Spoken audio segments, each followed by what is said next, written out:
All rise.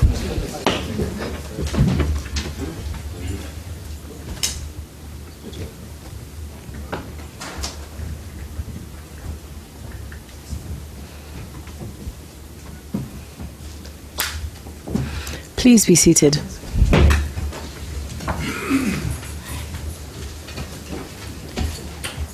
The Special Court for Sierra Leone is sitting in an open session in the case of the prosecutor versus Charles Ghankay Taylor. Justice Richard Lastic presiding.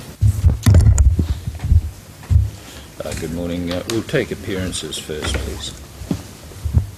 Good morning, Mr. President, Your Honors, opposing counsel. This morning for the prosecution, Mohammed A. Bangura, Christopher Santora, Maya Dimitrova, and myself, Brenda J. Hollis. And Mr. President, just to bring to your attention, there are two quick matters the prosecution would ask to address before the accused recommences his testimony. Yes, thank you, Ms. Hollis. And for the defense, Mr. Griffiths. Good morning, Mr. President. Counsel opposite. For the defense today, myself, Courtney Griffiths, assisted by my learned friends, Mr. Maurice Anya, Mr. Terry Munyard, and Councillor Superwood. Also with us is Salah Moylan, our case manager. Thank you. Well, Ms. Hollis, I have your assurance that there are two quick matters. Is that right? That is correct, Mr. President. Thank you. The first matter relates to additional jurisprudence regarding defense counsel's contact with the accused during testimony, and we simply want to provide it in the instance that Your Honors are not aware of it. It is actually a Trial Chamber 1 decision, which came from the CDF case, and it's dated the 16th of February 2006, and it addresses this issue. Now, in that instance, the trial chamber exercised its discretion differently than Your Honors. We do have copies of that decision, should it be helpful to Your Honors. Well, yes, we'll certainly take that up. I think I know the decision you're referring to, but perhaps if you could leave copies in any event, Yes. Ms. Hollis, it would be appreciated. Certainly. We can have the assistance. Well, of course, there's nothing to decide at the present moment. No, it's simply to provide Your Honors with this jurisprudence, as well as to provide opposing counsel with it.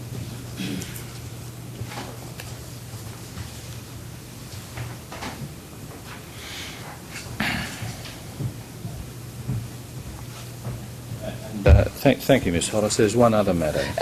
Yes, Mr. President. It's come to the attention of the prosecution that yesterday and Monday, defense counsel was apparently displaying something to the gallery on both occasions. It was, of course, not during court. I think it was before court commenced. But we have been informed that it was some type of message as well as a website address for an association in Liberia that, among other things, solicits money for the defense of Charles Taylor.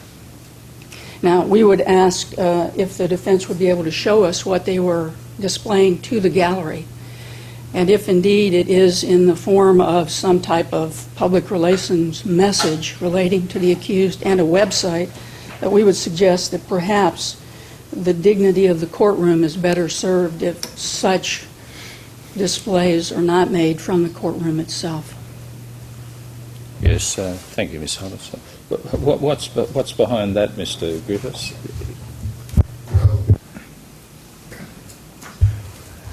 I can assure Your Honours that there certainly is no exhibit that we're displaying to the public gallery which we failed to disclose to the prosecution, so consequently I really don't see what the point is of this particular objection.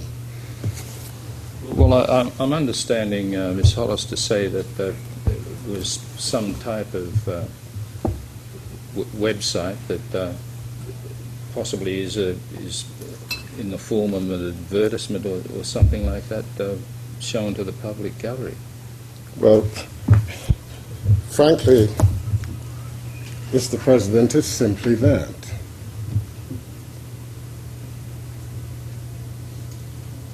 And it's been on the front of my folder since the trial began 2 years ago. And I see no reason why I have to conceal it, because I see nowhere in the rules where it says I can't. Well, just what is the point of it, though, Mr. Griffiths? Because I'm defending this man, and I say he's innocent. I see nothing wrong with displaying that on the front of my folder. No, I don't see anything wrong with that being on the front of your folder, but unless I've got this wrong, I think Miss Hollis was saying you were holding it up and displaying it to the public gallery. Well, where I am, Your Honor, if I lift my folder up, the public gallery will see it. You're saying you didn't intentionally show it to the public gallery as some form of incentive or bid for support or advertisement? I did show it to the public gallery. Someone in the public gallery had spotted it and asked to look at it, and so I showed it to them. All right, thank you.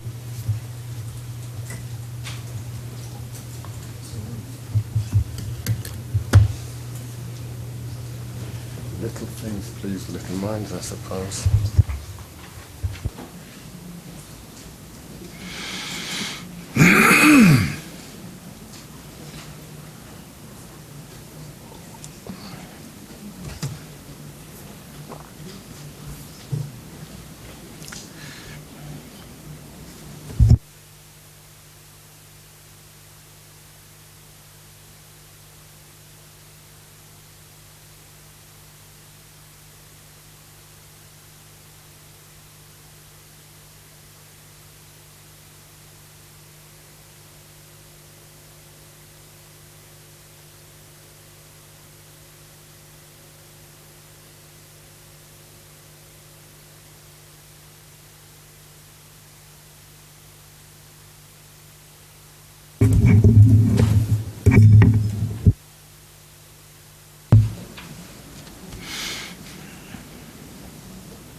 Mr. Griffiths, we've discussed this.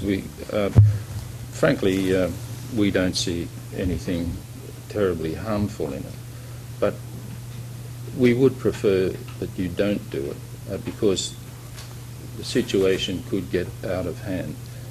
For instance, if you're allowed to hold up signs of the public gallery because obviously you believe your client is innocent, we couldn't stop the prosecution from holding up similar signs to the opposite effect, and it could get out of hand. And that's why we say to you we'd prefer you didn't deliberately hold it up, but of course we're well aware that it is on the front of your folder. Very well, Mr. President. And now, Mr. Taylor, I remind you that you're still bound by your declaration that you made yesterday to tell the truth. Yes, sir, Mr. Griffiths. May it please Your Honours. When we adjourned last night, Mr. Taylor, you were telling us how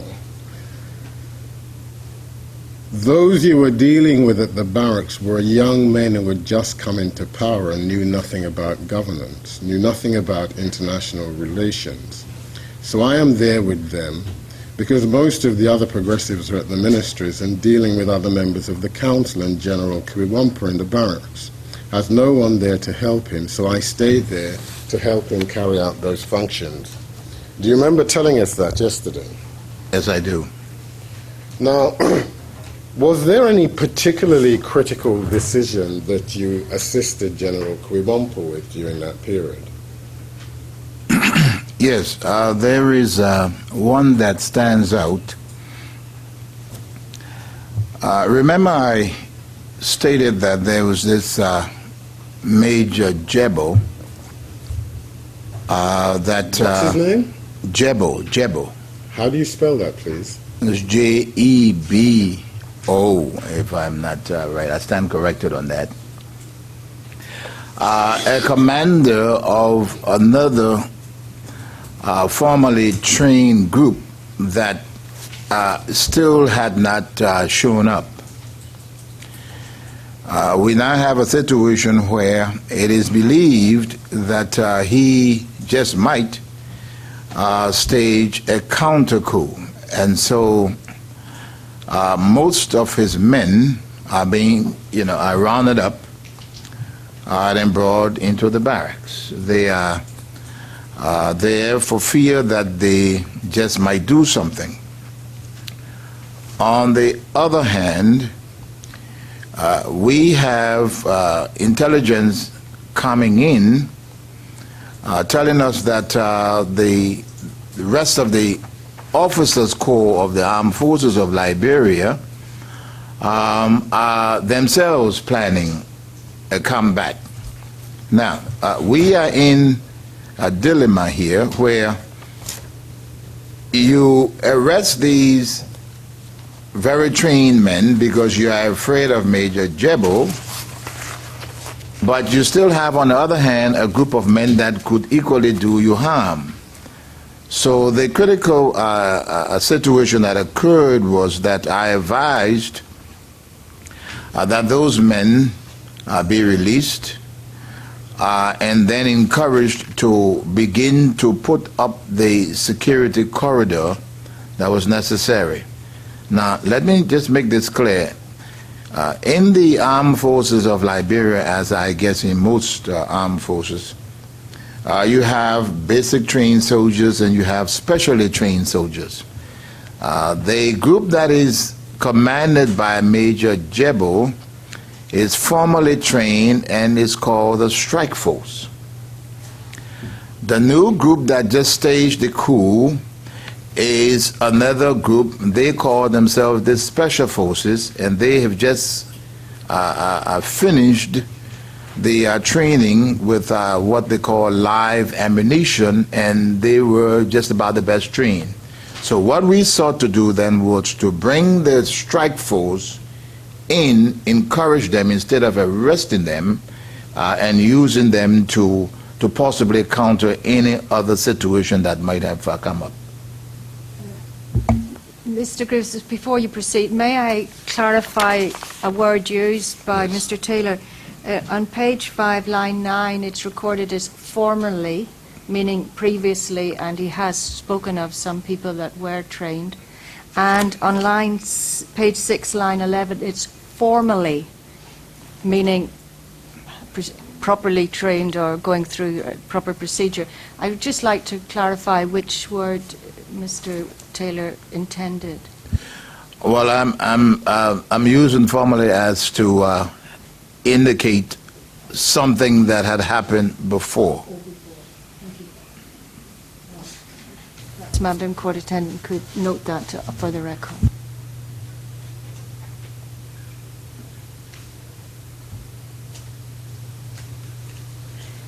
Now, did President Tolbert have a son, Mr. Taylor?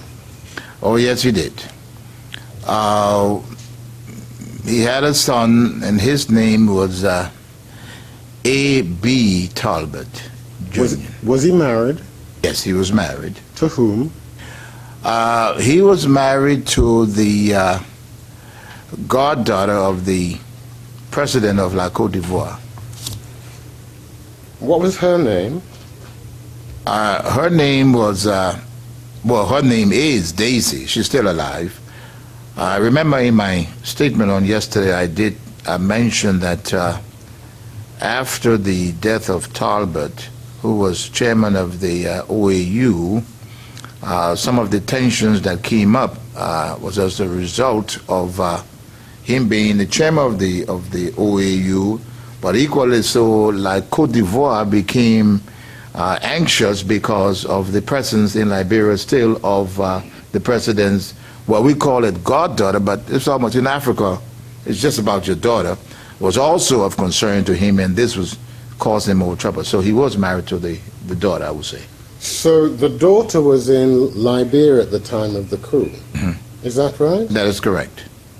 And help us, did anything in particular occur in relation to her? Oh, yes. What was that? On or about the third day of the coup, while we are sitting in the commanding general's office, and I say, why are we? Again, let me just say who we are. I'm there, my fiancé is there, and other members of the council. A lady is brought in, and I still remember very, very clearly, in a very yellow dress, and she appears to be pregnant, and she's fair in complexion, and she's really, really stressed out. And I say, but who is this lady? And they say, oh, this is A.B. Tolbert's wife. But I was still in the United States, and I remembered that A.B. Tolbert was married to the daughter of the president of Cote d'Ivoire. And I said immediately, oh, General, we can't touch this woman. Turn her over immediately to the Ivorian ambassador. And quickly he said, okay, fine. And I personally, along with my fiancée, escorted Daisy to the Ivorian embassy, and I turned her over to the ambassador.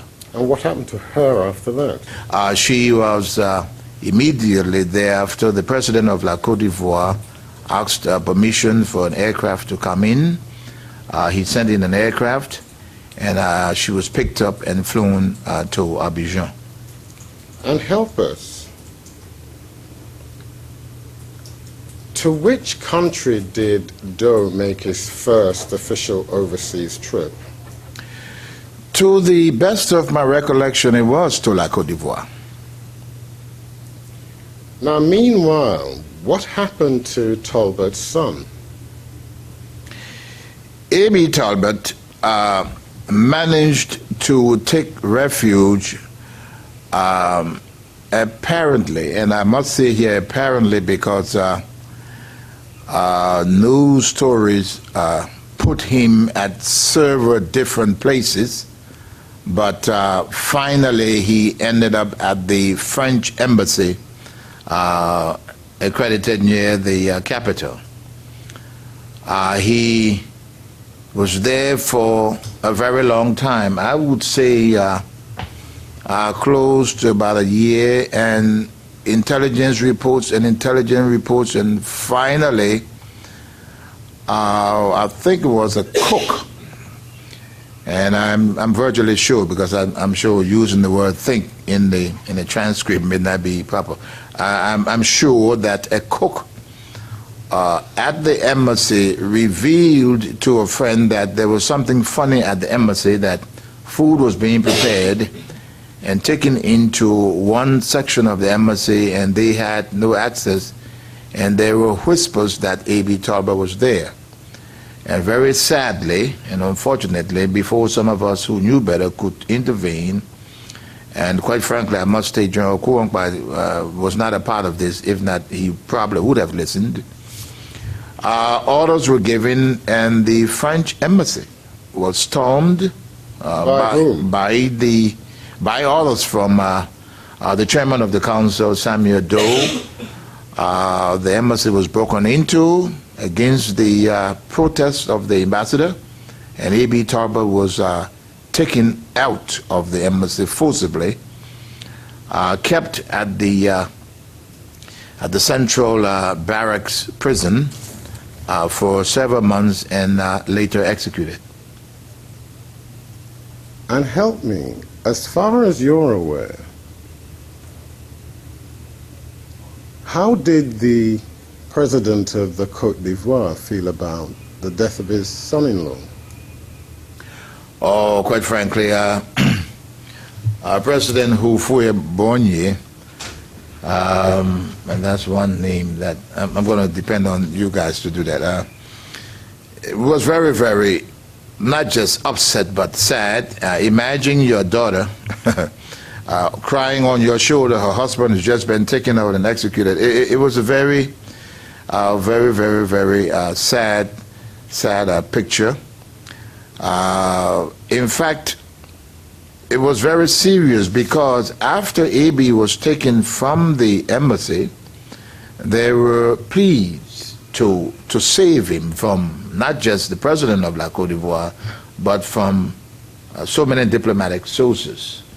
But the senior members of the council decided that they would not have any of that, and that their biggest concern was that, in fact, Houphouët-Boigny said, well, let me send for him. Gave him to me. And they felt that AB had the capacity, leaving the country, to mount a comeback for his father.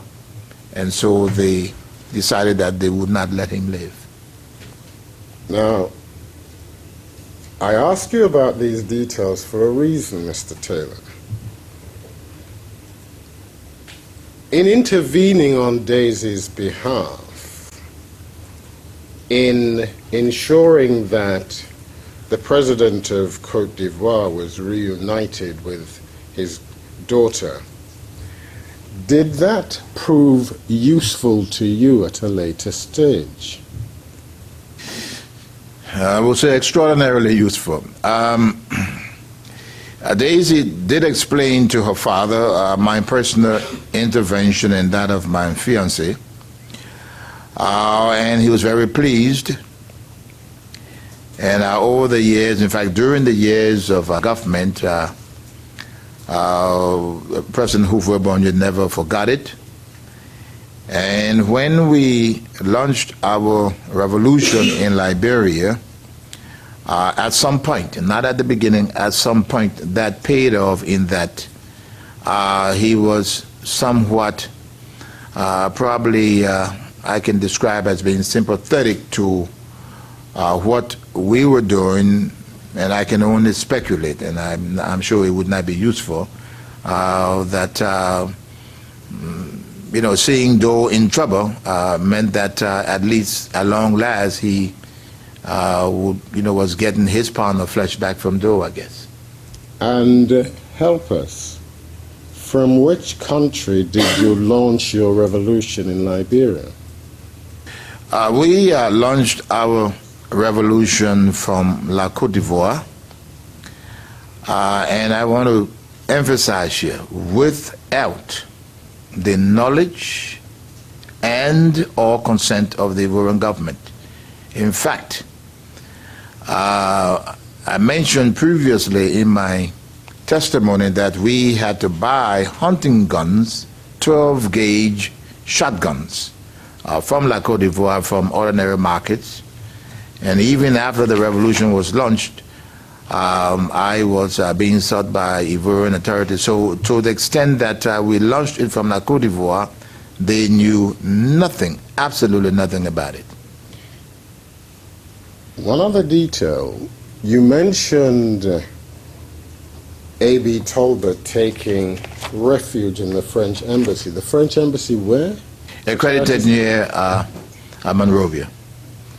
And one spelling, Houphouët-Boigny, H-O-U-P-H-O-U-E-T, Boigny, B-O-I-G-N-Y. Now, how long did you remain in the barracks with Quiwampa, Mr. Taylor? I remained in the barracks for 3 months. If I may just, Your Honors, clarify one thing, because I'm sure Your Honors may know. When I say accredited near, it does not mean that the embassy is outside. It's just what we learned, the diplomatic terminology, or phrase you may call it, that embassies are accredited near capitals. So when I say accredited near, it doesn't mean that they are outside of Monrovia. They're in Monrovia. Okay. Very good. I remained in the barracks for 3 months. And during that 3-month period, you've explained how you were proffering your advice to General Kiwampa. But did you have any formal post within the PRC? No. At the time, no. I was just considered the leader of the group from America, helping in the barracks with no formal position. Did there come a time when that situation changed? Yes, it did. When? Some 3 months, as I mentioned, after the revolution. One day we are sitting in the Commanding General's office, General Kiwampa, and he says to me in typical Kiwampa form, "Oh, Taylor, do you have a job?" I said, "No." He said, "Oh my God, but all the jobs are gone." So I said, "Well, no, I have learned that there is a post still available, the Director Generalship of the General Services Administration is opened." So he said, "Okay, great, then come, let's go." And then he took me straight to the executive mansion to the chairman, Master Sergeant Doe, and said to him, "Taylor has been working with us and he doesn't have a job." And then Doe said, "Oh my God, you still don't have a job?" I said, "No." And then he said to him, "Well, he just told me that there's a position open." And so Doe said, "Well, would you like that position?" I said, "I don't mind. I'll work in wherever you send me." And he said, "But that is not a ministerial position." I said, "No, it's a Director Generalship." So then he says to me, "Well, okay, well, we'll make it a ministry, or at least raise it to a ministerial level." The title remained the General Service Administration, but I was raised to ministerial level, where I could attend cabinet meetings.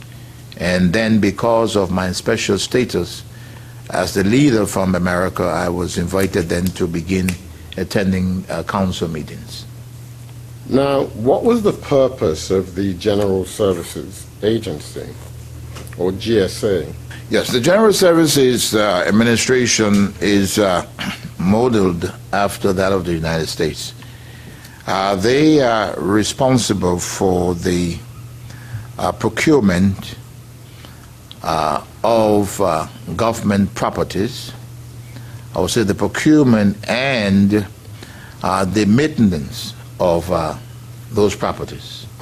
That is, all, whether it is from a pencil to a ship, they're purchased by the General Services Administration Agency. And did you have a deputy in that role? Yes, I did. I had a deputy that was brought on by me by the name of Blamo Nelson. That's B-L-A-M-O-H, Nelson as in N-E-L-S-O-N. And was he brought on at your request, or was he foisted on you by the administration? He was brought on by my request. Blamo Nelson worked with me as Secretary General to the Union of Liberian Associations in the Americas, ULA, that we spoke about previously. He had worked with me in the United States for so many years, but had come to Liberia before 1980 and worked at the Ministry of Finance. So he was an old union hand, and union, that is, again, U-L-A-A, an old union hand that I felt that we needed. This is a man who really loves papers. He loves working with paper and paperwork. And so I felt he could be very, very useful at the agency as my deputy. I requested that. It was granted, and he came on as my deputy. Can we pause for a moment? Excuse me, he's presently a senator in the Republic of Liberia. Yes, can we pause for a moment and seek your assistance with one matter? Can you set out for us, please, the form of the government after the coup, what was the main governing body? The main governing body after the coup was the People's Redemption Council. These were the men that staged the coup. And how many members did that council have? The council had 20 full members. It increased after certain progressives were permitted to attend the meetings, but the council remained steady. About 20 members. There were full-fledged members of the council. And who was the chairman of the council? The chairman of the council was the most senior non-commissioned officer, Master Sergeant Samuel Kanyon Doe. And so far as the cabinet was concerned, of which you became a member, how many cabinet ministers were there? I'm going to have to do a little bit of calculation there. It was not a very large cabinet. I would say a little under 20. I could name them, but I'll have to calculate them. I can name them. I just don't remember the number, but... Very well. Now, from which parts of the political spectrum in Liberia were they drawn? As I look at the framework right now, it was not from a very wide spectrum, because when you look at the cabinet, there may have been about, I would say, one person that I can almost say was from the Americo-Liberian, another half of a person, and what I mean by half of a person, because I was on the cabinet, but I was not a fully Americo-Liberian, because I'm half and half. But the rest of them were from the Aborigine population. And in terms of political complexion, was there any kind of split or divide within the cabinet? Oh, definitely. This may be one of the situations that you call what, strange bedfellows. If you remember, I talked on yesterday about the progressives, and I'm talking about the Union of Liberian Association in the Americas. Then we have the Progressive Alliance of Liberia under the leadership of Barkus Matthews, who comes to Liberia and forms a political party. Then you have MOJA, the Movement of Justice in Africa. These are all different individuals that have now come into the cabinet. And we are in there trying to work, but I did mention very carefully that we all were trying to help these men and then move them toward the democratic process. So yes, there were these different little hitches, but we got along because while we were there, and I admit juggling for positions in the future, we did not have any internal conflicts, at least not open. Now, within that cabinet, you've already mentioned there was a Dr. Amos Sawyer, wasn't there? Amos Sawyer was not a member of the cabinet, but he was sent as president of the University of Liberia. What about Dr. Henry Fanbula? My good friend Dr. Famler became the Minister of Education. And who was the Minister of Planning? The Minister of Planning was another Moja individual, Dr. Tokba Tipote. And in terms of political complexion, those three men, what part of the political spectrum did they adhere to? They to a great extent, I can say were Marxist-Leninist oriented. But nonetheless, they were within the Doe government. That is correct.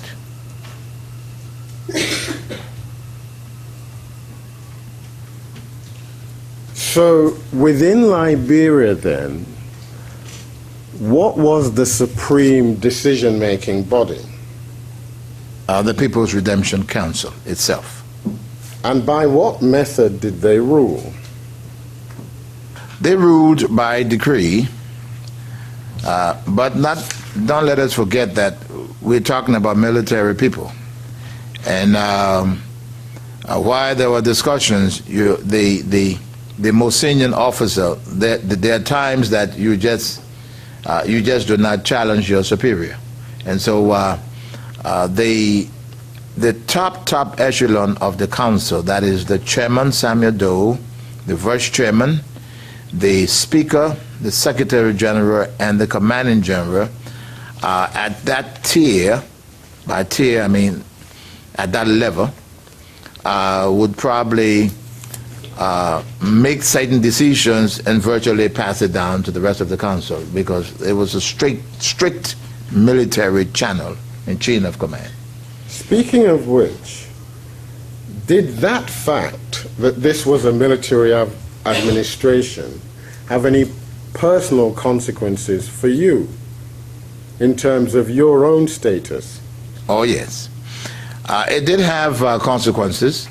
And in fact, I mentioned that these were young men, but they were smart men.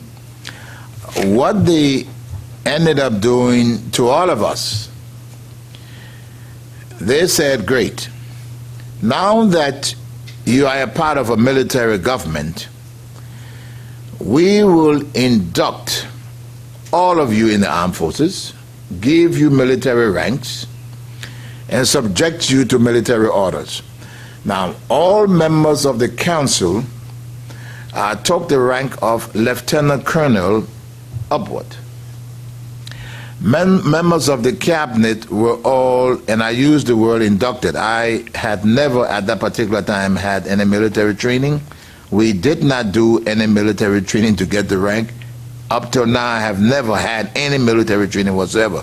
So we were made majors, deputy ministers for administration, were all made captains, and assistant ministers were made lieutenants.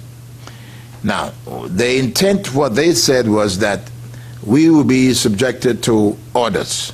So when you receive an order, you had to follow it. And so members of the council were then divided up, where each council member, or maybe a group of 2 or 3, were placed in charge of ministries and agencies of government. So they became what they call chairpersons of certain committees that headed certain agencies. So, for example, if you were chairman of the People's Redemption Council Committee for Finance, so the finance minister reported to you. Now, I was at the General Service Administration, so I had a chairperson that I reported to. Who was that? His name was Robert Noukou. That's N-O-W-U-K-U,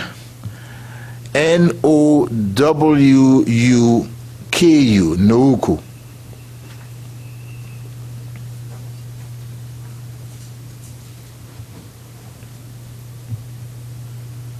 Now, your post as head of the GSA, in terms of power, how did that compare with other cabinet positions? Oh, I would say it was a very, very powerful position. Very powerful in that I then had the authority to make certain decisions regarding supplies that ministries received, furniture for offices, everything that had to do with the functions of these ministries, agencies of government had to come through my agency.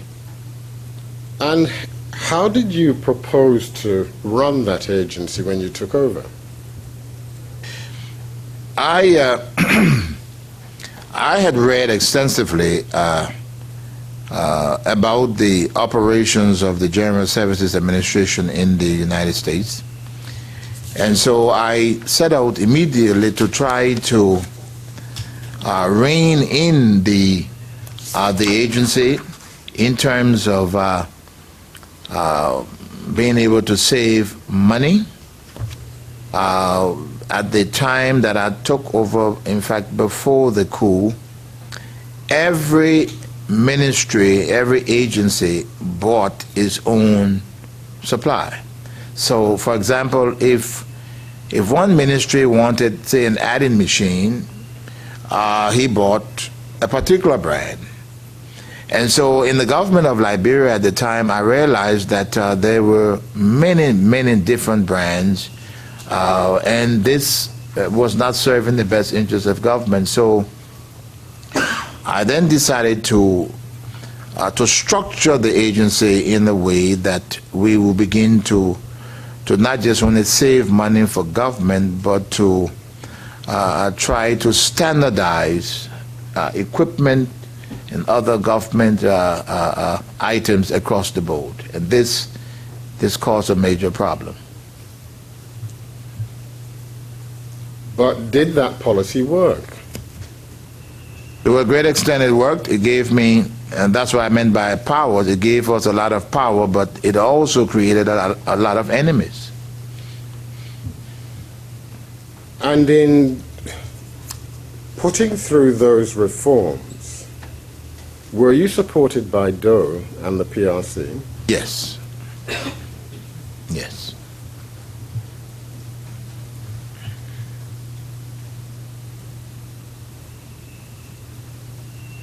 Now,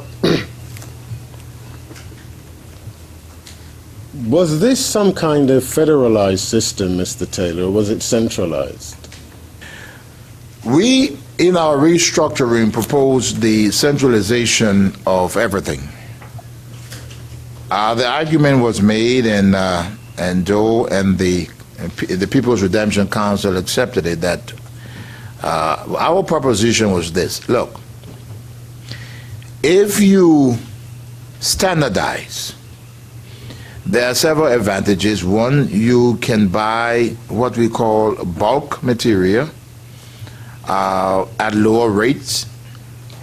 The ability to service the equipment across government repairs will be easier, because if you are in an office and you have an Adler, for example, they used at that time a lot of Adler machines.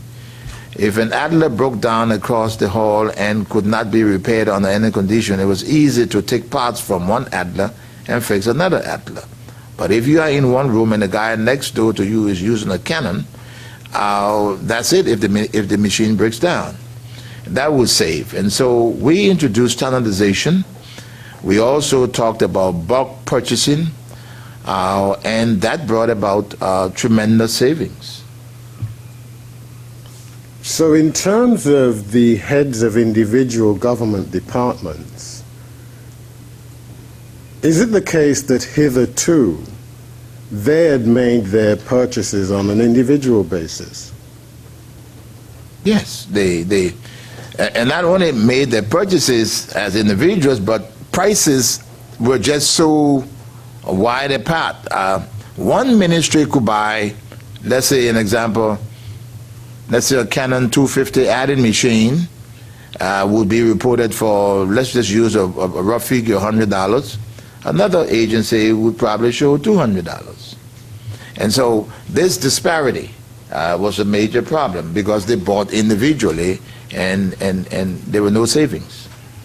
And in reality, Mr. Taylor, what was the real root cause of those kind of disparities? Well, let's not mince words here. This was just pure evidence of corruption, to put it bluntly, and coming in and trying to correct it. This is what I meant by cause some enemies also. Why did it cause enemies? You need to spell this out for us. Well, corruption generally is when individuals do unlawful things and steal taxpayers' money and do the wrong things, and so it was a way that people they made a living. It was a way that, for example, a government employee working at any agency that had a monthly salary of, let's say, $200 really didn't care if he was in the procurement department, because at the end of the day, he was making thousands based on little deals he was cutting here and there.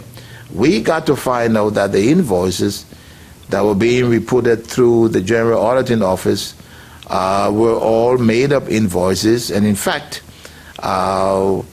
deals were made apparently where they were reporting one amount, but actually the real prices were different at the vendor. And by vendor I mean the shops that sold those.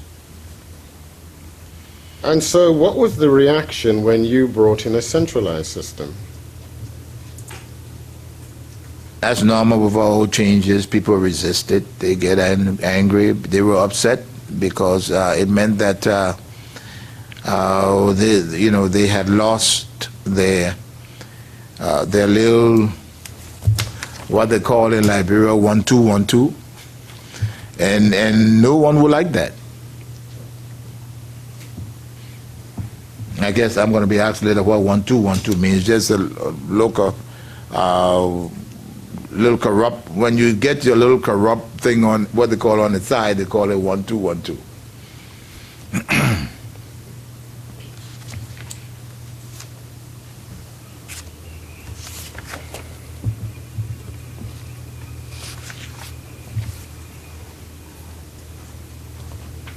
Now,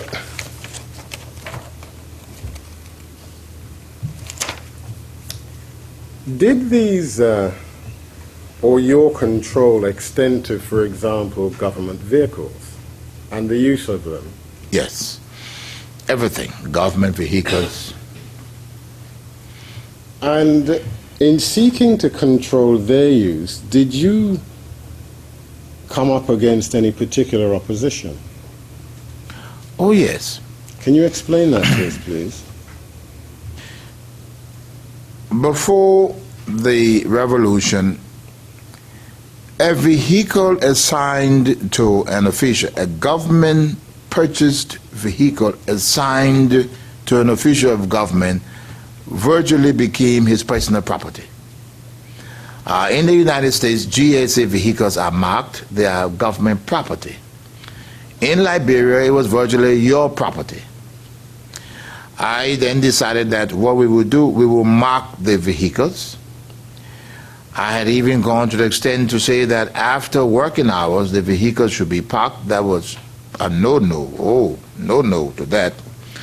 But the president, and by president I mean the chairman of the council, took the title on as president. So I'm referring to Samuel Kanyando. And presidents before him took what you call trips around the country to hold executive council meetings. This is one of those meetings that I escorted the late President Tolbert on, the same kind of meeting. Now, but the General Services Agency is responsible to making sure that the president on that trip had what he needed to use, whether it was vehicles, we took generators, everything that the president had to use, the General Services Administration had to take it on scene to be used. So I realized that every time we had to take a trip, we had to virtually buy a whole set of four-wheel drive vehicles. And by the end of the trip, whoever got those vehicles, say if the ministers were accompanying the president, he would think that the vehicle assigned to him as minister was, had to be kept in such mint condition that he couldn't let it go on the bad roads, so he needed another vehicle to take him. But upon return, he would try to hold on to that vehicle. So we were just buying vehicles for almost every trip. So I went to the chairman, and I said to him, look, we can't afford this. So from now on, when it's time for your trip, all GSA vehicles being used by officials, I don't care who the person is, we will stop them and take the vehicle and use it for the duration of your trip. And so there were, and he backed it, and so there were some little scrimmages from time to time, because a day or two before the trip we will set up roadblocks across the city with the help of the police and take the vehicles. And were people happy to lose their vehicles? Very, very unhappy. Very, very, very unhappy. And that's what I described as scrimmages would occur. But my colleagues they were majors. We were all majors. So they couldn't do anything to me.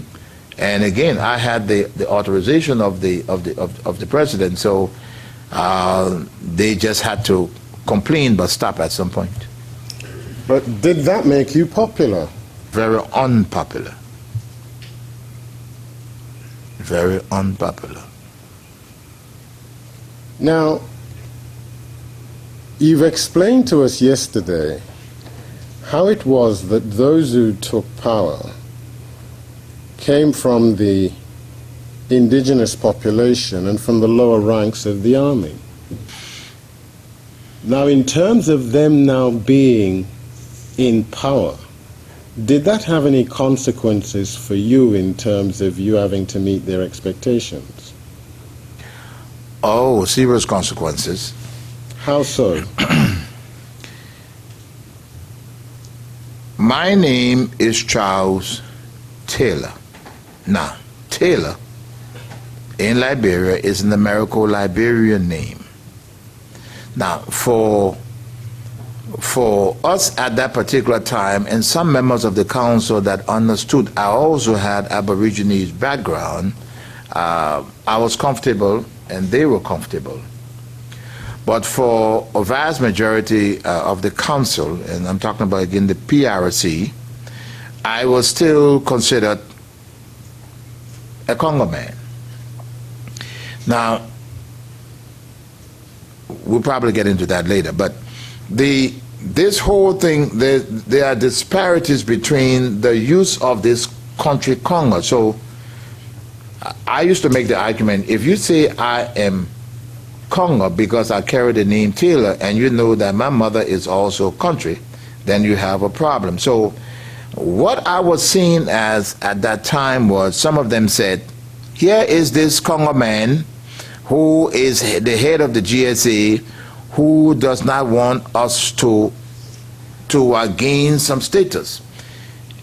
And let me just explain what I mean by gain status. When the PRC came to power, there were the general belief on their part that now we were down, we are up, so we have to be brought up to a certain social status. That social status had to be in line with what they had seen and what they had experienced in dealing with the Americo-Liberians. So they were calling for things that they felt that they were entitled to because the Americo-Liberians before them had those things. Things like what? Vehicles. They wanted their homes furnished properly, and who would blame them? I surely had nothing against that, and still don't. They wanted vehicles of the status that other ministers that were Americo-Liberians had in previous governments. They wanted carpets, furniture, the whole, what we used to say in America, the whole 9 yards, everything that they felt that the Americo-Liberian groups had when they were in power, they wanted that. And who was to pay for it? The taxpayers of Liberia. And this is where my problem started, where I felt that, yes, why it was proper to do it in the beginning, but some of them just kept extending it and extending it and extending it. And so resistance came about from my side, and to a great extent, Doe backed me on it. Now, Mr. Griffith, sorry, what is the meaning of Congo, man? I'm not sure I understand. Oh, the Congo is the same, Your Honor, as Americo-Liberian. They also call Congo. Yes, just like in neighboring Sierra Leone, you've heard about Creole. The Creoles are Americo-Sierra Leoneans, if you want to call it. Those individuals, the free slaves that came back to Sierra Leone and Liberia, are called, they are different set. In Sierra Leone, they are called Creoles. In Liberia, they call them Congo people or Americo-Liberians. Now, in your role as head of the GSA, Mr. Taylor, did you ever have any cause to come in contact with the United States government? Yes. There was the United States Agency for International Development wanting to assist the government at that time did a survey of ministries and agencies of government and appreciated what we were doing at the GSA, and did say at the time that the GSA was the best run agency of the government. Any other contact apart from that? In your role as head of the GSA? Yes, there was another little contact sometime, a little down the road that was, I would say, a little unfortunate, but it happened. This had to do with there was a piece of property that was being used by the United States Trading Company. The United States Trading Company was just a name given to one of the many little companies that were owned and operated by the Firestone rubber plantation company in Liberia. The United States Trading Company sold American vehicles in Liberia and other American products, and occupied not just a building but a large piece of property in an area of Monrovia called United Nations Drive, near the Barclay Training Center, BTC, that I spoke about in my testimony here on yesterday, where the barracks is.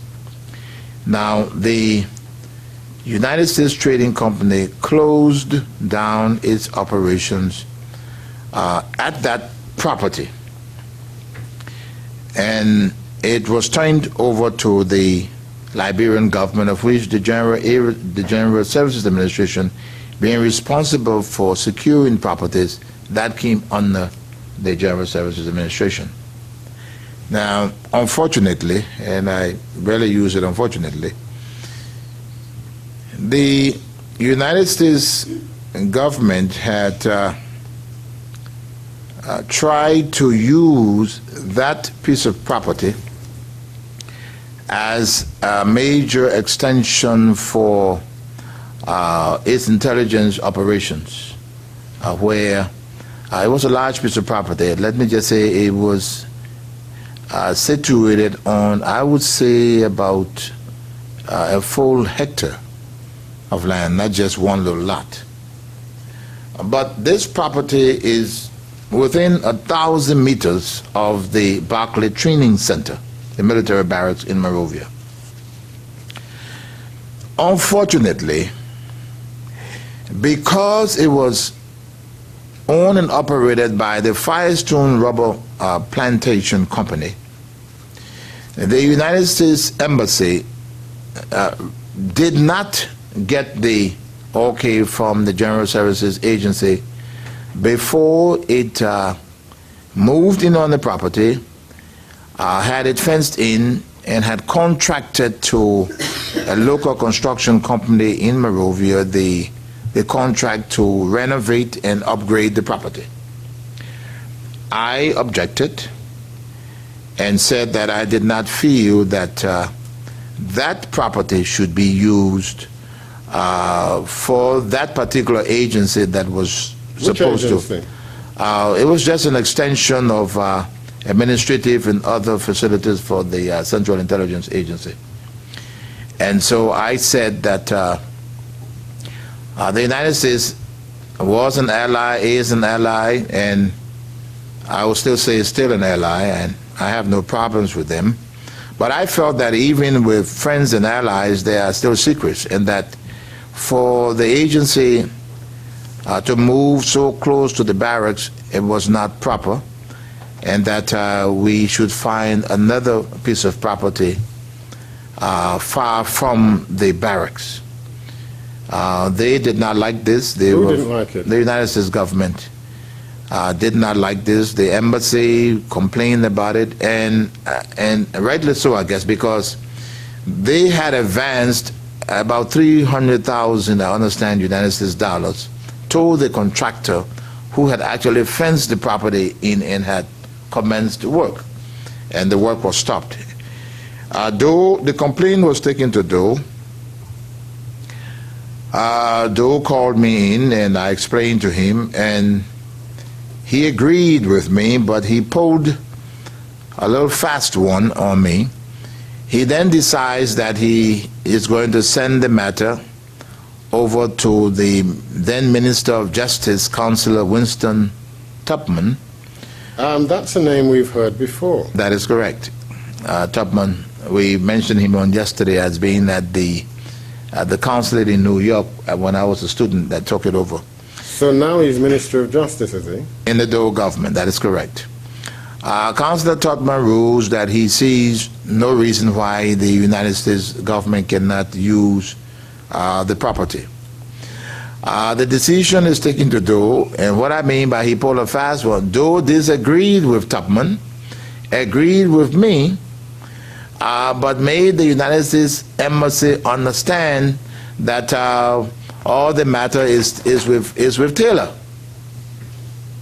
And I'm sure the United States ambassador should have known that there was no way I could disobey the president's order if he seriously wanted them to use that property.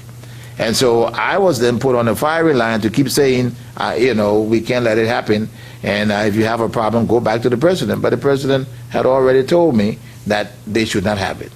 And so that's what I mean by, so that was the second contact that I had with the United States Embassy at the time.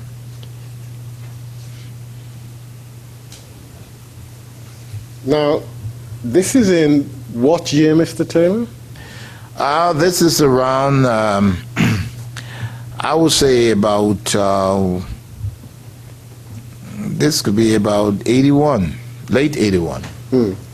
And were there any consequences later for you because of that? Oh, there were some pretty mad Americans I know. And probably rightly so. They were upset, and I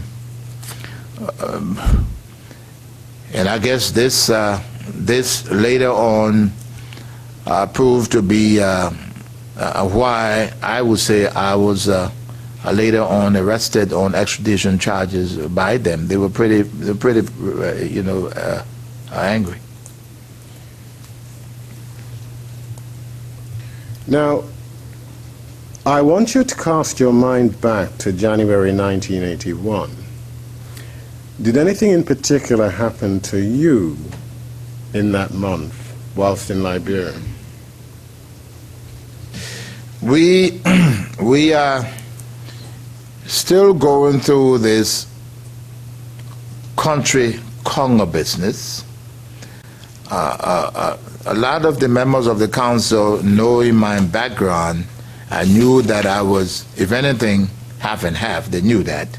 but others did not accept it, and there were still, like in all organizations, some hardline members. And some of them succeeded in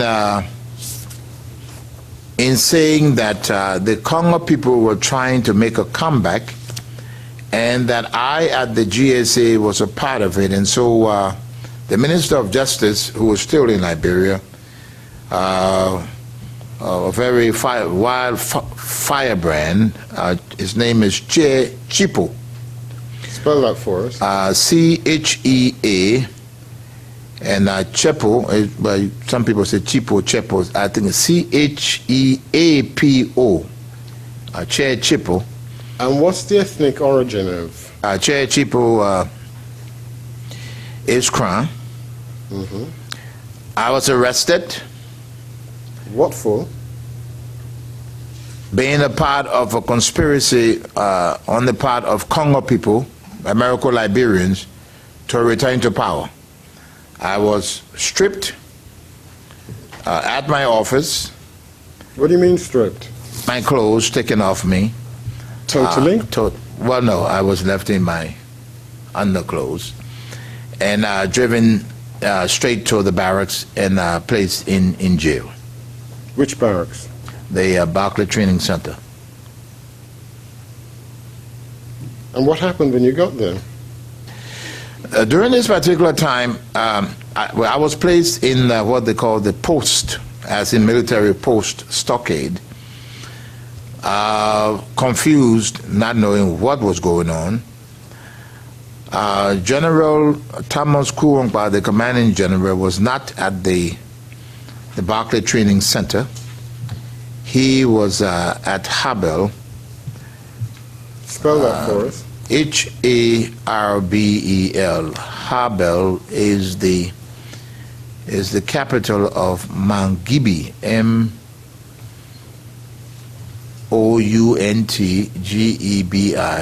Mangibi County, but is the seat of the Firestone rubber plantation in Liberia. He was sick in the hospital, and by this time, she is now my wife. I'm speaking about Tupi. I managed to get a message up to him. He was very upset. He immediately returned to Monrovia, drove to the post stockade, released me, provided for me members of the armed forces for my immediate security, and then drove, put the military unit at the barracks on alert, and drove to the executive mansion really in anger, and told the chairman of the council that he was very upset about what had happened to me. He knew those that were behind it. It was unacceptable that he had released me, and if anyone arrested me again, it would mark an end to the revolution. Now, were any precautions taken for your personal protection thereafter? Yes, I just mentioned he provided me a full military unit of one platoon of 44 men, fully armed.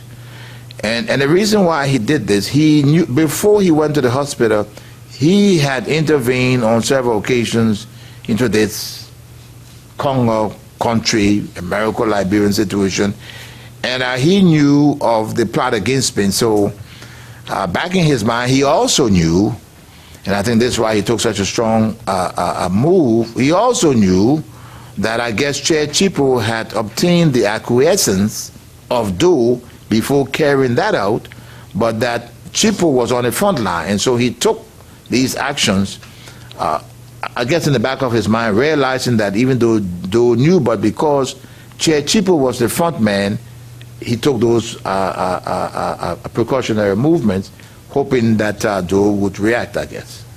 So, what was your relationship with Doe? Oh, at the time, I would assume that Doe and I had no real problems, but because of my days at the barracks, Kuongpa and I had grown closer than any other member of the council. Not to say that I was not close to a lot of them, But that, I think, being together for 3 months and helping him through the crucial first 90 days, we were very, very close, and I married what he would call his sister. In the Liberian setting, sister, we just, if you're from the same tribe or ethnic group or area, you are a sister or a brother. It doesn't mean biological. But I mean, he and other members of the council that were from the Nimba region, looked at me highly. And that was another move on my part. Here is it, a so-called Congo man again that is marrying a countrywoman or an Aborigine. That again was very, very pleasing to a lot of them. So, in terms of being able to speak to Doe or proffer advice, how did you get on with him? I must be very frank and say fairly well. We had no real difficulties. I could speak to Doe freely. He still looked at me as this leader from America, even though I was working with them, and that I was always fair. And so when I had to speak to him, very frankly, I did. And did he respect your views? To a great extent, I would say, at least he listened to my views. Doe by this time is surrounded by a lot of his ethnic people, well educated. And so while I know he listened to my views and respected them, but I know that he had to counter-check with very qualified people that he had around him. Now, you may recall telling us yesterday that part of your motivation in lending your assistance to the coup was the hope and ambition that in due course the soldiers would go back to the barracks and there'd be a return to democracy. Did you discuss that with Doe? Yes, I did. I did say to him that I felt that he could become one of the greatest Liberians ever if he, as a young man, a master sergeant, staging this coup, as terrible as it was, the things that happened, if he were to call for elections, return to the barracks, he would look extraordinary. He appeared to agree. He said, "Oh, I think this is a very good idea." I told him, I say, you will become the national, in fact, you will become the hero of this country. But, again, I say that there were some very qualified people around him, and I do not claim to be the only one that may have been advising him along these lines. I can't say for sure, but I'm sure, knowing how other progressives thought, I can almost say that others were advising them to return to barracks, elections that people might be able to turn to, a democratic rule. And did the Master Sergeant seem well disposed towards this proposition? Well, in conversations he seemed, but again, the end results don't point to that because he didn't return to barracks. He participated and he said he won the elections.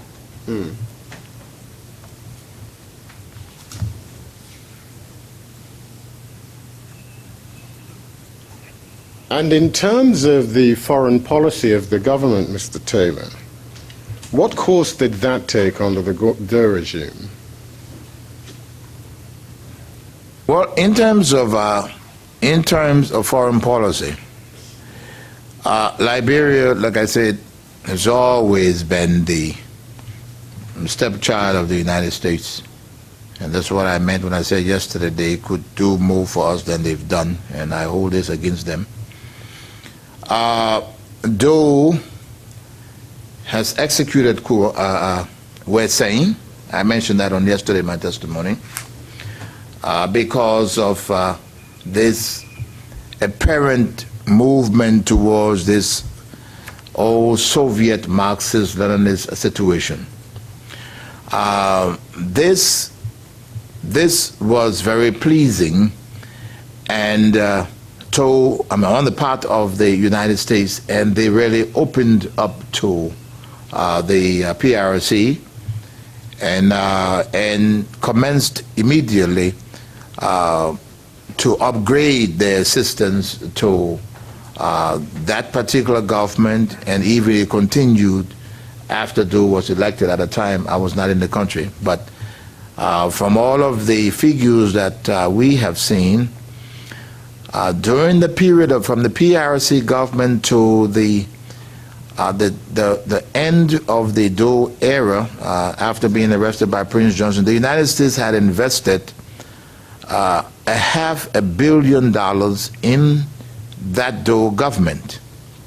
Now, that was more than all previous years combined of all other administrations. So you can just look at that and see if all other administrations combined did not get that kind of assistance, and during that short period Doe got $500 million. It shows that in terms of policy that the United States embraced Doe. And don't let's forget, we're still in the Cold War era. And so in terms of foreign policy, he like all previous, and I know all future Liberian presidents, will lean heavily toward the United States. Now, from which ethnic group did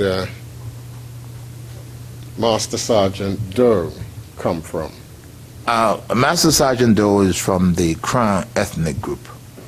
And you mentioned a moment ago him surrounding himself with a number of Crown advisors who were highly educated.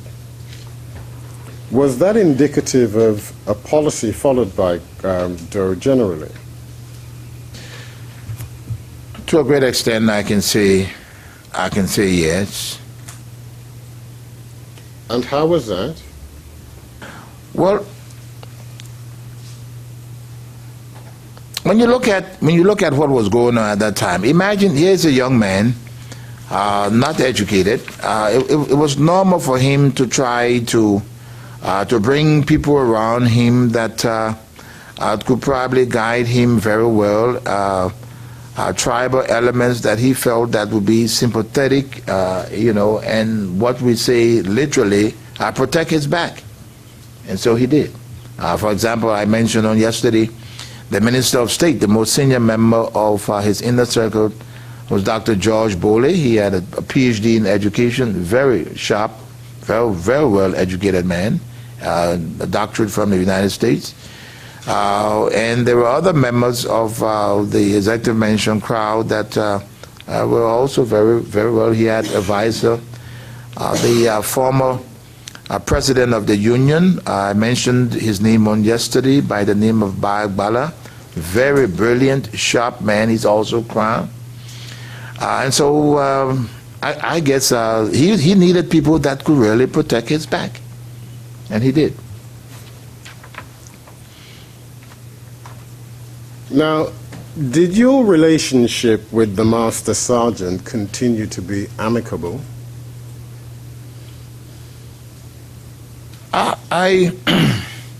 At some point in time,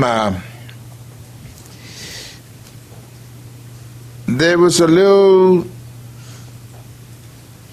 I would call a little gray area that developed. How did that come about? Doe, upon apparently deciding to stay on in power, realized that he had to make certain moves. Now, General Thomas Kuwangba, any Liberian, yesterday, today, and tomorrow will tell you, developed to be one of the most respected members of that government throughout. Now, Doe got into a position where he wanted to stay on. Kuwangba was one of those that had bought the general argument across the board that he needed to return to barracks. General Thomas Kuwangba is very strong. He is the commanding general of the armed forces. All the soldiers respect him. The civilian population respect him. He's in favor of a return to civilian rule. So Doe decides that he has to make a move by weakening Kuongba's position. He then decides that the only way he can weaken Kuongba is to move him, and it was a smart move, was to move him from the position of commanding general, move him to the Capitol building, the official offices of the People's Redemption Council that had been used by previous legislators, and make him Secretary General of the Council, which is just an office job. Put one of his own crown generals in charge of the armed forces, thus making Kuongba weak and unable to do anything. Now, Doe is aware that some of us are very close to Kuongba, and we will go to any length to protect him too. A lot of the members of the armed forces, upon the whispering of this particular move, decide that before this happened, Kuongba has the loyalty of the army and the population, that Kuongba should remove Doe. All of us agree. I agreed. A lot of us that were close to him agreed that this should happen. So Kuongba now refuses to take the position of Secretary General, and there is a stalemate. Doe charges that he is what they call in the army, this is insubordination, he said. And what they decide to do then is to put Kuongba out of the barracks. By that I mean the BTC, and that if he did not accept this position, he would no longer be commanding general. By this time, there's tension developing in the country. Those of us that have agreed that Kuongba should not go are standing our grounds, and Doe leaves the country, and we tell Kuongba it's time to make your move. But this was a very nice young man. Kuongba decides that he would do it, but if there were bloodshed involved, he wanted nothing to do with it. So those of us that knew Doe decided that we would leave before he returned from Europe and wreak havoc on us. And so I left, and others left. Kuongba was eventually placed on a house arrest. Now, which year was that, Mr. Taylor? We're talking about 83. Now, when you say you left to go where? I left first to La Cote d'Ivoire and on to the United States. Now, prior to leaving, had you experienced any other difficulties with the Doe regime? Oh, yes. He moved on me also. Doe removed me from the General Services Administration and sent me over as Deputy Minister of Commerce. When was this? This was in 1983. Why was that done? Well, he said to me, after he did it, I went to him and I said, well, why did you move me? He said, well, you know, people are complaining. They are saying that you are taking money from the GSA and giving it to me, and that is not true. So listen, Taylor, go to Commerce, hold the deputy ministerial position, and within a few weeks, I plan to remove the minister and you will become Minister of Commerce.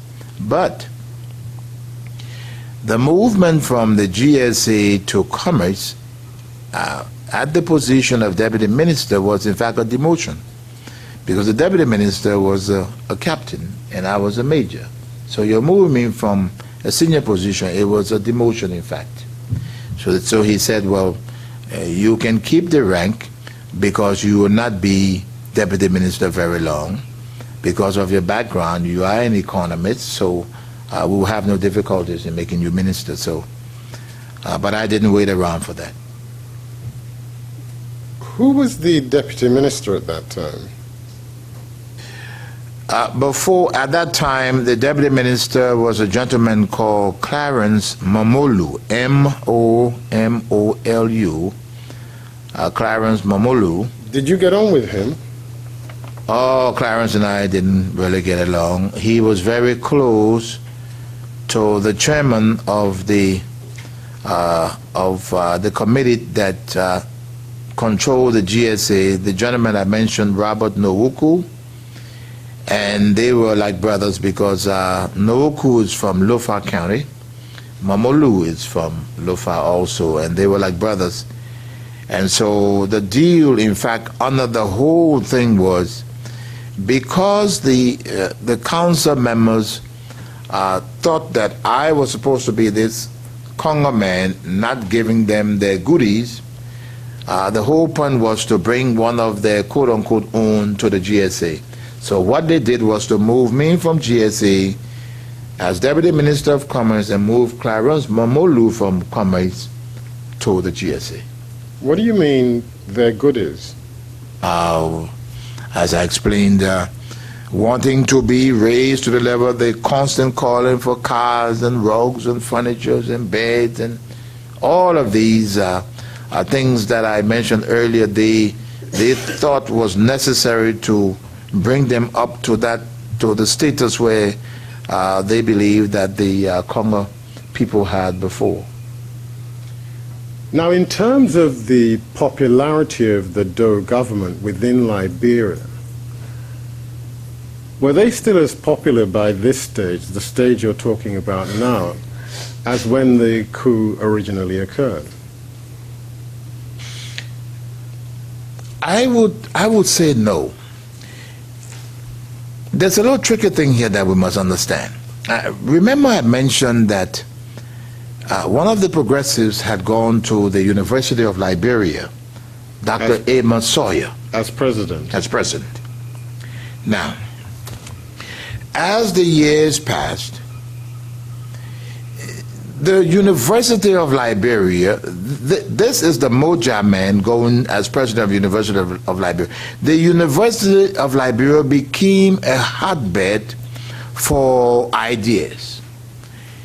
And so, and it was not just American-Liberians at the university. We had a large number of people from the Aborigine population at the University of Liberia. So what Sawyer tried to do at the University of Liberia at the time was to begin to use the university as his base to begin to put out his own ideas and increase his popularity. So Doe is now working against the quasi-academic community. And so he's becoming unpopular now, not with quote-unquote Congo people, but people seeing that they needed to move from this military government into a civilian situation, commenced buying the idea that they must return to barracks. So we're talking about a period now of about 2 years. The idea is catching on that they should return to barracks because actually they were not producing the goods that the majority of the population expected of them. Now, the university, you said, become a hotbed of ideas. Did that develop in any way? Yes. How? Oh, they started minor demonstrations on campus. They started speaking out, and I'm talking about the so-called Aborigines, and a whole bunch of the students were arrested, and most of them were from the Aborigine population. One of them that was arrested at the time is a gentleman called Komene Wise. Komene, I think it's O-M-M-E-N-Y, and I stand corrected on this. We may have to write. Wise is W-I-S-S-E-H. Another that was arrested during that time is a gentleman called Ezekiel Pajibo. That's Ezekiel as normal Ezekiel, as in the, I think it's E-Z-I-K-E-L, if I'm not mistaken. Pajibo is P-A, I think G-E-B-O, Pajibo. Both of these gentlemen are crowns. Komene Wise is crown, Ezekiel Pajibo crown. They are arrested, charged with treason, and Doe wants to execute them. And so this is just to explain to you that there's this development, and not just from the Americo-Liberian group, but from their own group, because this academic community now sees that return to barracks must happen. And apart from those arrests, Mr. Taylor, did Doe respond in any way to this budding student unrest? Oh yes, he passed a People's Redemption Council order, a decree that barred any participation. I can't even remember all of the no's in that decree for that would bar students or anyone from getting involved. That was a decree, if I'm not mistaken, it's Decree 2A. That was very, very well not liked by anyone in the country. Very draconian. How long did that decree remain on the statute books in Liberia? Until I became president. And then what did you do? One of the first two things that I did as president, in fact, I think it was the first thing that I did was to publish an executive order barring that decree. The second thing that I did was during the tenure of the PRC, and even during the Doe years, there were massive confiscation of properties of all former government officials, and as an act of reconciliation, because they had not been formally charged, or there were no proof or any court proceedings against them, their properties were just confiscated and had just been occupied by individuals that did not own them. I returned all of the properties to those that had lost them. Let's come back to the Doe regime now. Now, when those students were arrested, did you attempt to do anything about it? Oh, yes, I did. What was that? I went to him and said to him that what they were about to do, in fact, the students had been deemed guilty, and there were cries from certain circles to execute them. And I said to him that that was the wrong thing to do. And I can remember saying to him that if you insist and you try to do this, I am out of here. I do not want to be in Liberia after this situation has occurred. I don't want to be around, because I told him, I said, it will be not just a catastrophic mistake, but that will probably mark an end to the People's Redemption Council government. And did that make you popular with Doe? Well, quite frankly, I would be fair to Doe. I would not say that on that particular incident, I would have become unpopular. No, Doe did not show any real resentment for that statement. But knowing Doe, you could hardly tell what he was planning anyway. But I do not think that I fell in any bad books with him for saying that. I guess he probably just listened and said, oh, okay, I'll listen to Taylor, and you know, and probably decided to do what he would want to do anyway. But that incident, I did not sense any major rejection. He got a little upset and he said, well, you see what they have done, and this is unacceptable, and these children and this and that. He was a little angry, but he calmed down. But at the end of the meeting, I didn't leave from the office feeling any particular threat from him. Now, some spellings. Commonly we say C-O-M-M-A-N-Y-W-I-S-S-E-H, Ezekiel Pajibo, E-Z-E-K-I-E-L, Pajibo, P-A-J-I-B-O. Just a little detail, Mr. Taylor. Commonly we say, is he still alive? Oh, very much so. Commonly we say is alive and well. He has held several positions in the present government of of Ellen Johnson Sirleaf, and to the best of my knowledge, I think he was recently nominated as Liberia's ambassador to the Kingdom of Belgium.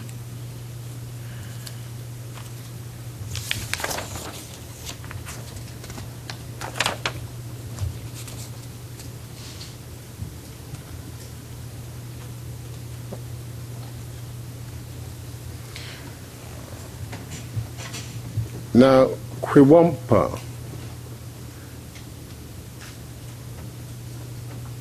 you mentioned earlier that it had been suggested that Quiwampa should in effect lead a coup, yes? That is correct. Did Quiwampa attempt to do so? Well, he agreed, but did not actually carry out the plan. He said that he did not want blood, and so the plan was just stopped in its track. So, in late 1993, was Quiwampa still in Liberia? I left Liberia in late 1993 personally. I left before Quiwampa. Now, Quiwampa, I remember I mentioned, was under house arrest when I fled the country. I cannot say precisely when he left Liberia, because he was taken from house arrest by some people to hide him, and he was in hiding for a long time. I don't know exactly, because I was not in contact with him for a brief period of time. So I can't say precisely whether it was late 83 that he left or early 84, but I knew that he was in hiding, and he had been kept by some very good friends of his, I understand. Where? I understand it started off in Monrovia. There were some Catholic fathers that had been accused of being a part of this whole thing. They were Americans, and Doe had always accused them. But Quiwampa was very much liked by everyone because of what he stood for. I understand that they had hidden him for some time, and he eventually left, I think went to Sierra Leone and then on to the United States. What was he doing in Sierra Leone? I'm not sure, to be earnest. I'm in the United States now, and I guess he's trying to maneuver his way to get to where he's supposed to get to, because I think he was trying to get to the United States. eventually, let's just conclude the Quiwampa chapter, please. What's the remaining history so far as Quiwampa is concerned? Let's just concentrate on him for a moment. Quiwampa travels to the United States. Were you in the United States at the time? Yes. When he did get to the United States, I was there. By this time, I have been arrested. This is in... We're coming back to that. Yeah, okay. But I'm let's in the just United States. concentrate on Quiwampa. I'm in the United States. And what happens with Quiwampa? Quiwampa is actually with these two Catholic fathers. I remember one of the name, Father Hayden, that Doe had... Spelling? I think it's Hayden, Father Hayden. And he is with them.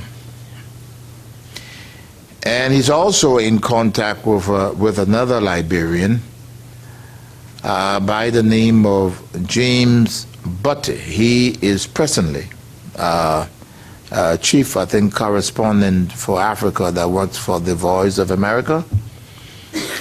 They are together, and it is apparent that Quiwampa begins to put his act together as to what he wanted to do back home in Liberia. In what way was he putting his act together? He began planning his move back to Liberia to remove Doe. And what do you know about those plans? Well, only what I was told. Doe had reached a point where even some of our best friends wanted him out. So Quiwampa goes to America. He's with Father Hayden and the rest, and he's working along with certain agencies. Which agencies? Quiwampa's movement is backed, I would say, by the United States government. My question was very simple, Mr. Taylor. Which agencies? Well, he is working with the CIA at the time to help him get back to Liberia. And so where does he go after the United States? Straight to Sierra Leone. To do what? To train, plan, and be armed for the invasion of Liberia. And who's assisting him in doing that? I would call his managers. Father Hayden, plus I do not know the immediate names of the handlers from this agency that I just mentioned, but I know he's with Hayden, and back in Sierra Leone, he's working directly with Dr. Henry B. Fambule. And who's the president of Sierra Leone at the time? He's General Joseph Momo. And what actually takes place in Sierra Leone at that time when Quiwampa goes there? Quiwampa goes to Sierra Leone, and all deals are made for the training. Training of whom? Of military people. From where? From Liberia. To do what? To overthrow the government of Liberia. And where in Sierra Leone were they training? They were training just outside of Freetown. Who was training them? The Sierra Leonean government used a gentleman by the name of Mohammed Doumbouya, who, and I'll spell that if I can, Doumbouya, there was a unit of the Sierra Leonean police, and I'm sure the Honorable Counsel here knows the SSD, Doumbouya, that I know personally, was used and instructed to train the forces that were about to invade Liberia. So they were trained under the command of Doumbouya. And then what happened after that? They invaded. The arms were bought, were supplied by the president at the time. So the arms were supplied by whom? By the Sierra Leonean government. Yes. To do what? To invade Liberia. For what purpose? To seize power. And overthrow whom? Samuel Kanyando. And so that's the Sierra Leonean government doing that? That is correct. In when? This occurred, this initial attack occurred in, I think it's 1985, if I'm not wrong. Can you help us with a month and day? Oh, no, I just can't recall right now. I'm in the United States. And help us. What progress did that make, that attempt? General Kurongpa, Thomas Kurongpa, leads the operation into Liberia. They are, to a great extent, successful. They enter, they seize the radio station, everything, make broadcasts on the radio. But there was something funny that happened on their way in. And now this is a very important part of it because, again, that upset me because I am, in fact, Thomas did not listen anyway. But they go in, on their way at the border,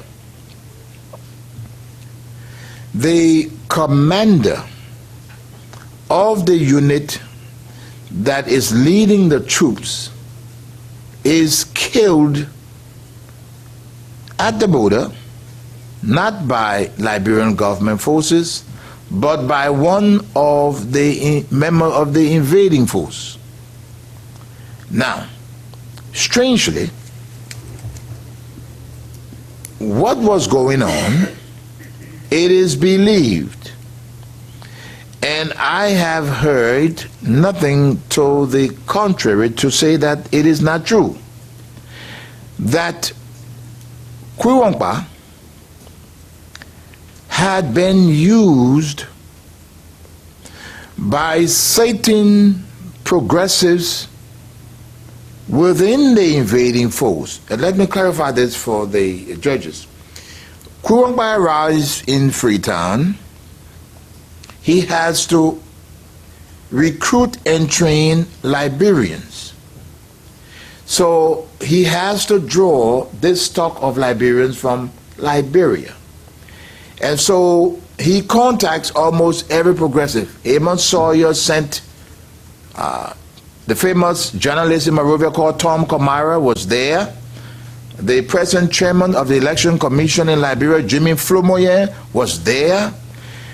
These are the Moja Marxist Leninist individuals. Now, so this Ellen Johnson Sirleaf was contacted. Burma Famule is there, so his people come. So what is happening now is that that conglomeration of individuals within the organization have their own agenda. And I want to be very clear about this. I'm saying that this is believed, but there's been nothing to the contrary to suggest that it is not true. Their objective was to use Kurongpa to stage the coup, eliminate him, and Moja would take over the country. So the commander, a gentleman called Bia, B-I-A-H, Bia is killed on the border by a member of that group. So they get into Monrovia. The coup is successful. General Kurongpa goes to the radio station, not even knowing that his commander was killed at the border. Is left naked. Camp Shefflin, that has come up in the testimony, and the spelling is in the records here. Camp Shefflin, a military barracks just outside Monrovia on the Robertsville Highway, is where you have one of the strongest battalion, I think it's the 1st Battalion of the Armed Forces of Liberia, loyal to do, commanded by a Crown officer, and most of the people there are the Dole loyalists. Camp Shuffling has not surrendered to the new government. They forget about Shuffling.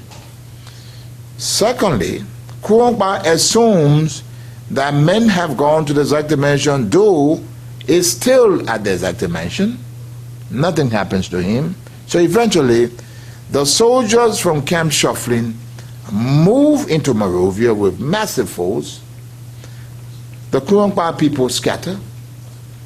Kouroupa is sought, he is captured, he is killed, he is eaten by the Crown soldiers, and that is on the records, all over the records to that. And then the revenge mode sets in. We'll come to the revenge mode a little later. But I'd like us to just pause for a moment and deal with a couple of spellings. Firstly, James Butty, B-U-T-T-Y.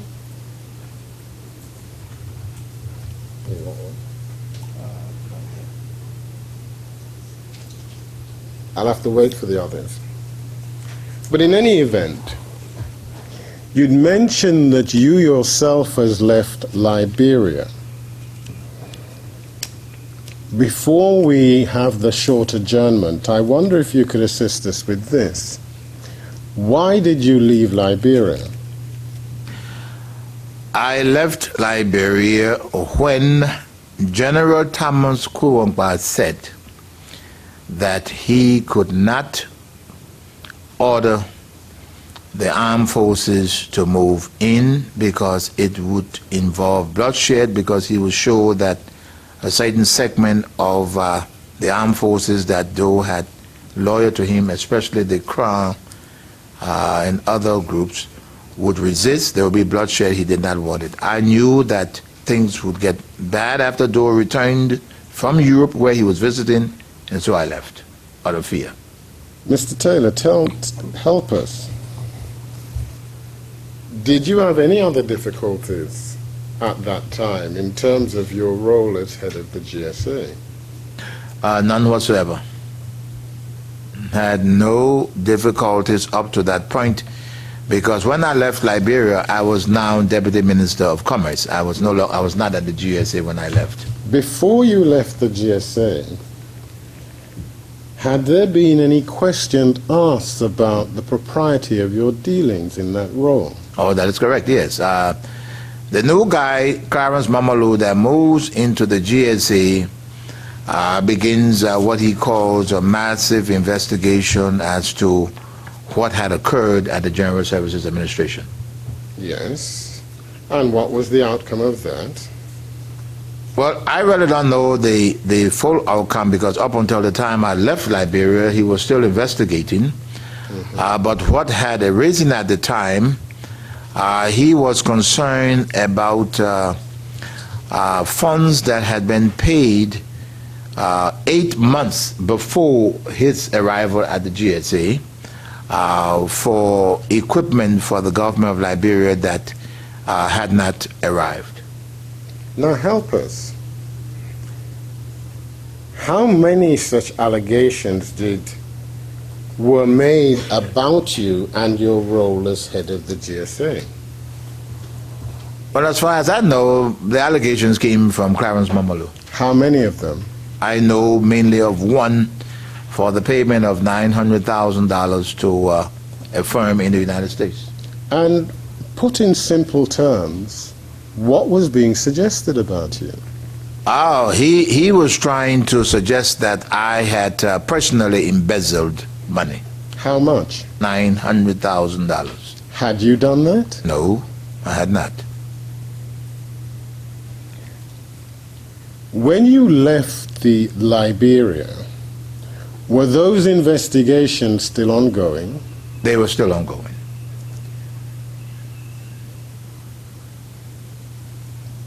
Did that investigation have anything to do with your flight? No, not at all, not at all. The payment in question had been made 8 months before I fled. No. it was very clear that had it not been for this military operation that Coup failed on, and I'm using the word failed, I would have not probably left Liberia at that time, because quite frankly, I was sure that I would have been made Minister of Commerce. And the investigation would have been carried out, and they would have found out that all of the proper procedures had been used. And what do I mean by proper procedure? Orders were placed by the GSA, payments were made through the Central Bank of Liberia, the vendor had received the money 8 months before this particular situation. So if there were any questions that would have been answered, it would have been by the vendor, who had not denied that he had received the money. So I had no problems with that. Well, help us with this then, Mr. Taylor. If, as you're telling these judges, you were not guilty of any wrongdoing, what do you say was the motivation behind those allegations? I know that Clarence Mamadou wanted to destroy me, and some of the other guys wanted to, but they would not have succeeded. It was purely to destroy Charles Taylor.